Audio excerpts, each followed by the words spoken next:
So let me begin by asking my co-host. Let me sketch a scenario for you. Imagine, if you will, that you are a teenage boy. You have unrestricted access to the internet. Let's say you're sitting in the family den looking at the laptop or home PC, and you're on the internet. Let's say you want to look at a photo of Kate Upton because, she's hot and apparently your cousins had sex with her and you're interested in, what that's like. You're looking at a picture of Kate Upton. Let's say you click a little bit more. You're interested in what her boobs look like. Maybe you can't find pictures of her boobs, but maybe there are pictures of boobs out there. In fact, there are for sure pictures of boobs out there. Now you're looking at them. Now you're cruising.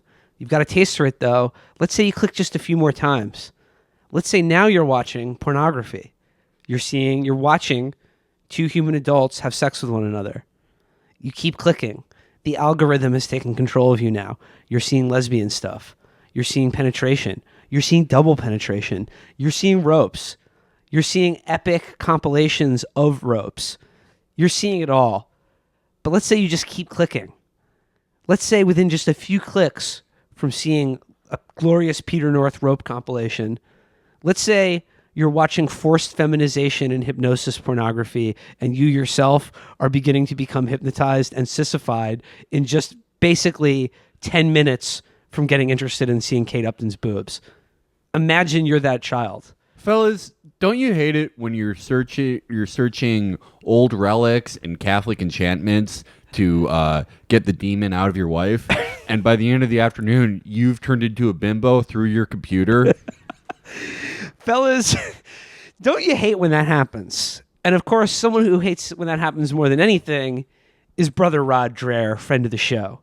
When last we checked on Rod, live on stage at Mr. Small's in Pittsburgh, we were checking in on the amazing story of his friend's wife and her upcoming exorcism, or rather her ongoing demonic possession was really the nut of that story. But Rod is back today with another one that I think he's outdone himself on. Headline simply, have you heard of sissy porn? Some people think there's a transgender connection. Maybe you don't want to know. The headline alone was enough to really grip me because it's just the equivalent of showing somebody your browser history and being like, yo, have you seen this shit? It's fucked. Yo, this shit's weird. Those appear to be the only websites you've ever visited. Yeah, I know. It's fucking weird. When I saw that headline from the American Conservative, I was like, don't need any more coffee this morning. I'm definitely logged in for the day. So Rod is, of course, responding to that big piece in the New York Times by Andrea Long Chu that a lot of people like, a lot of people are mad at. I'm not going to go into that now, but I'm really more interested in what Rod has to say about it all. And basically, he does the thing he does where he holds a flashlight under his chin as he's writing, and he's like, readers, I cannot warn you in the strongest terms possible. I cannot warn you enough to avoid the incredibly explicit content that I'm now going to describe in full detail, which he does go on to do. And Rod has discovered something called hypnoporn or sissification or bimbofication, if you will. Sorry, 1 second. Lost my place. Will has been bimbofied momentarily. We would appreciate He's too stupid to operate a computer. Okay, so He can't get around his giant boobs. Yeah, his big boobs are hitting the keyboard. oh my. Okay, so he discovers a genre of porn called forced feminization through Andrea Chu, who wrote in an old paper or something. She describes this phenomenon. Yeah, I like how there was this big article with like a big controversy that Rod it was easy for social conservatives to get into it and like just, do a bad faith reading of Chu's article and be like, yo, trans people are fucking weird. But Rod showing that he's not like just a no talent like fucking Eric Erickson is like, hold up, give me a second. And like looks for an old Andrea Long Chu essay and he's like, okay, bimbofication, give me that. That's what I want to talk about. Yeah, That's what makes him the best. Yeah, he did his work. It said on Chu's website, he posts a PDF link. I'm reading Rod here. He's intentionally misgendering this person. But they post a PDF link to a paper They delivered this year at Columbia University conference, and so he's literally reading college papers from Andrea Chu. He is the best. The paper's title comes from a comment Chu saw on an online forum. Sissy porn, we learned from the paper, is a genre in which submissive men are forced to have sex with other men in such a way that their masculinity is forcibly taken from them. Chu says this genre is also called forced feminization porn. Chu says that sissy porn explicitly intends to turn male viewers into transsexuals, in part by instructing them to understand their addiction to the genre as constitutive of their own feminization. In the paper, Chu interviews one person who writes, about 3 years ago, I discovered sissy hypno videos. That's hypno, like short for hypnotism, which in a nutshell are flashing subjective images telling you to wear panties, be girly, and even take hormones. I became completely obsessed with these videos. This is where Rod cuts in now. Now imagine a confused 12-year-old boy, perhaps one experiencing same-sex desires, finding sissy porn on his smartphone and giving himself over to it. It's only a few clicks away. Imagine that. It's just a click away. Dude, I don't want to think about these 12-year-olds becoming big busty bimbos, but I have to. It's my job. It's what this magazine pays me to do. To think about innocent children being turned into mincing bimbos by the computer. Look, I'm missing the turnip harvest here at the compound because I have to write about the sexy bimbo 12-year-olds. Now, I don't want to think about a sixth grader becoming Dolly Parton in 9 to 5, but I have to. If I don't think about it, no one else will. Of course, it wouldn't be a Rod column in which there wasn't a incredibly long reader email. I bet they have a very balanced view of the bimbofication sissy porn issue. You know, I've read a lot of demagoguery on both sides. Well, I mean, again, like all of Rod's readers, they seem to have a very similar writing style and point of view to Rod. I don't know. I think that's a little bit different. Every one of Rod's readers seems like Martin Scorsese in the back of the cab and Taxi Driver. Okay, this is Rod's reader now. And he says, read this comment. Do you let your kid have a smartphone and or unsupervised internet access? You might want to rethink that. Well, I mean, yes. The reader... Your child's brain will be pudding in 10 minutes. Ask Felix. I don't know, dude. I'm standing in front of you. I'm probably the member of the show least likely to be turned into a bimbo. But the member of the show that most of our listeners want most turned into a bimbo, though. Well, that's true, but I'd be like, it's interesting. It'd be easy to turn you guys into bimbos, but I'd probably be the sexiest bimbo. If we're being honest. I'm sure no one will attempt to resolve that. People have already drawn me as bimbos. They've already used face apps. It's fine, dude. The next step is just turning me into a bimbo, and honestly, new year, new me.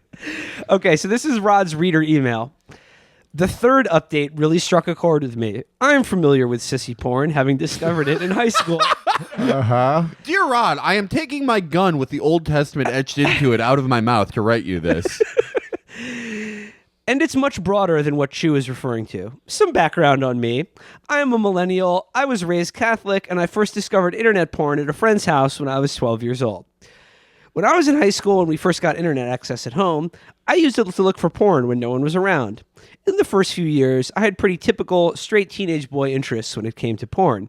Having been poorly formed in male-female dynamics, however, I was very interested in having power over women, and this led me to search for hypnosis. Since this was a very small niche back then, I absorbed whatever material I could find within a few months. This led me to the site of a woman who specialized in hypnotizing men and making them think they were women. Although the latter part just seemed gross, as I had no interest in being a woman, something about the power exchange appealed to me, even though it never did before. I have a theory that this is a pattern for frequent porn users. They may initially look for other things, but with enough exposure, they desire to become a passive sexual participant, since it involves less effort on their part. He goes, despite the feminization aspect, I kept going down this rabbit hole as the thought of being the submissive one was appealing. So I did my best to avoid the sissy stuff at first, reading stories, downloading audios, and later watching videos where women claim to hypnotize men. Just a PSA for the listener. You cannot be hypnotized into doing anything that you wouldn't otherwise already do. You can't change someone's fundamental moral core or identity through hypnosis. Just just a warning there. Yeah, In case anyone tries to hypnotize you into commit a murder, if in fact you do it, you will be guilty of murder. Yeah, and if the cop has to tell you that they're a cop, or else Now, ladies and gentlemen of the jury, I do believe that an individual was murdered here. But how could my client, who you see in front of you, who is a swaggering bimbo with heaving triple G with bosoms, have committed the murder when eyewitnesses describe a regular man as doing it? That's our new legal thriller we're writing with John Grisham. It's about a guy who gets out of a murder conviction by turning into a sexy bimbo. Now I may be a sissified country lawyer. Yes. Yep, it's going to be great. It's called Double D Jeopardy. So it goes on. By the time I reached my 20s, I was in deep. Later in my 20s, I also discovered the free streaming porn sites, and I was eager to see what content I could find on them. I bet you are. The discovery of these videos led me to reflect on how big my problem had become. It goes on and on and on, and then he goes, When does he become a bimbo? He never. When does he get to the bimbo factory? Rod is reading this just with his dick out. He's like, "Oh my god, hurry up! Get to the bimbofication." Long story short, he never becomes bimbofied or trans, and he says it was because he returned to the Catholic Church, and now he has a wife and 2 children that he's very happy with. Now I am a bimbo for God, Rod. Peace and salutations. So basically, the main problem he points out is not enough porn about men hypnotizing women. If there'd been a broader array for him to choose from, he wouldn't have been forced to go down these perverted rabbit holes and find the other ones. I mean, where this letter strange credulity is not that this guy found himself going down a rabbit hole and discovering some weird kink or sexual interest he wouldn't otherwise have discovered through pornography. What strange credulity is that he's like, but yeah, definitely. Then I got back with the Catholic Church, got a wife and 2 kids, and I'm normal now. Totally normal. Totally normal. 100% normal. Yeah, I just jack off to normal shit like women baking cookies, that type of thing. Yeah, I bait him Norman Rockwell paintings nowadays. He goes, he writes, I don't know who's making all of this stuff, but with all the videos and message board posts, there is an awful lot of content being produced that seems designed to reach lonely young men and recruit them into the ranks of the transsexual community. Oh my God, guys, now that Tim Miller is no longer with Crooked Media, do you think Deciders is working on bimbofying young men? Or do you think Deciders can get to the bottom of it and figure out that Soros is bimbofying our military-aged men? Oh, my God. He closes by saying, Tim, we need you. I am fortunate that I rediscovered my faith in adulthood and got my act together. I have since married and am raising children with my wife. And by 2 huge tits. Who is not my wife, who has not been hypnotized in any way. It still haunts me to think how differently things may have gone for me, and I pray regularly for boys and young men who took the other path. The other path here becoming just like a huge sort of like serving frau at an Oktoberfest, just wearing lederhosen with huge pigtails and just huge bosoms and freckled cheeks. And at least that's what I'm thinking about. Dear Rod, I am now normal. I'm now a member of Opus Dei who dug up his mom's skeleton and now worships it. Rod closes by saying, of course he does. What is described here is the process of demonic possession. I knew it. Rod, you've used that one like a million. Yeah, that's come like on. he always.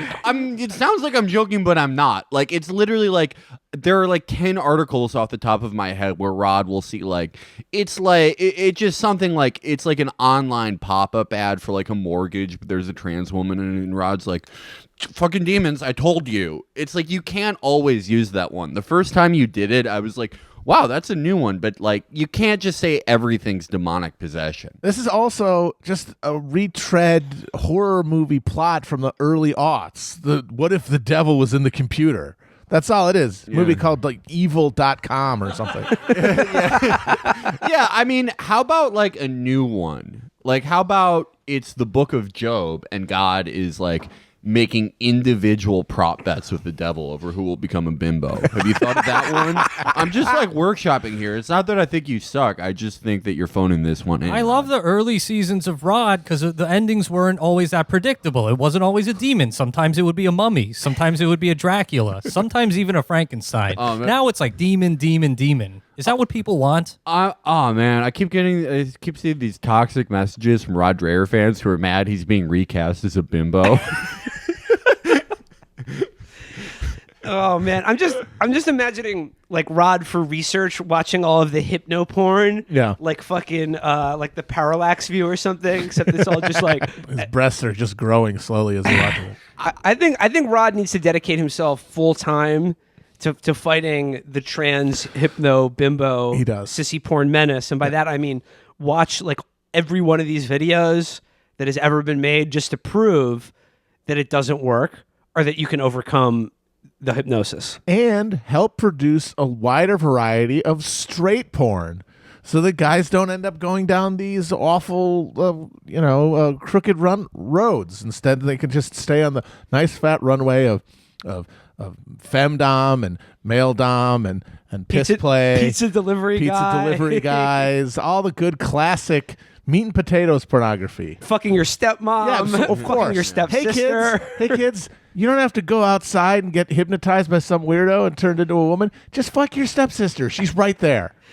So that is our check-in on the Rod Dreher universe. Do you think like by the end of, I'm not going to be greedy and say by the end of 2018, but like by the end of 2019, we will have gotten like an overlap. There will be contact between Rod Dreher and Riley Reid. Like he will be petitioning Riley Reid to make normal porn for Catholic men. She is a fan of Jordan Peterson. Maybe he could introduce them. Yeah. I don't know, man. I there's so many like crossovers we never expected, and I feel like this is the next logical one. It's sort of like it's a screwball comedy. Rod and Riley Reid. Can we Just get like him on? Rod becomes one of those reply guys to porn stars, and they're like, Rod, you have to understand, I don't know when my next bimbofication video is coming out. Can we just get him on a road trip maybe to AVN? You know, they got to get there. They're in New York. They got to get to Vegas in 3 days. I'd watch that. Well, Godspeed, Rod. We're all praying for you. Godspeed. And again, Rod, if you're listening, please update us on what happened with your friend's wife and her demonic possession. Yeah, you can't just leave that out there. Be like, was it successful? having a exorcism at 3:30. You got to follow up. Well, this is what I like about the Rod Show is that it's similar to The Sopranos, right? Like there are all these huge plot lines, and they never get tied up, and that's realistic. Like things in real life, this is David Chase's finest work. Because sometimes there are just loose ends out there. Like, is that woman's demon okay? Is she okay? And this has become the dominant storyline of Rod season 6. Friended by Rod. Rod friended me. Friended me, fuck. You know how bad I wish I could even follow Rod? I can't. It Yeah, fucking me either. It sucks, sucks. dude. Tone, you ever having a kid? You became sissified. Tone, it's all messed up. Terrible. I could definitely see AJ getting bimbofied, though. All right. We can't dwell too long on Rod because, like I said, we need to hear from We're you all guys. way too horny right now. Yeah.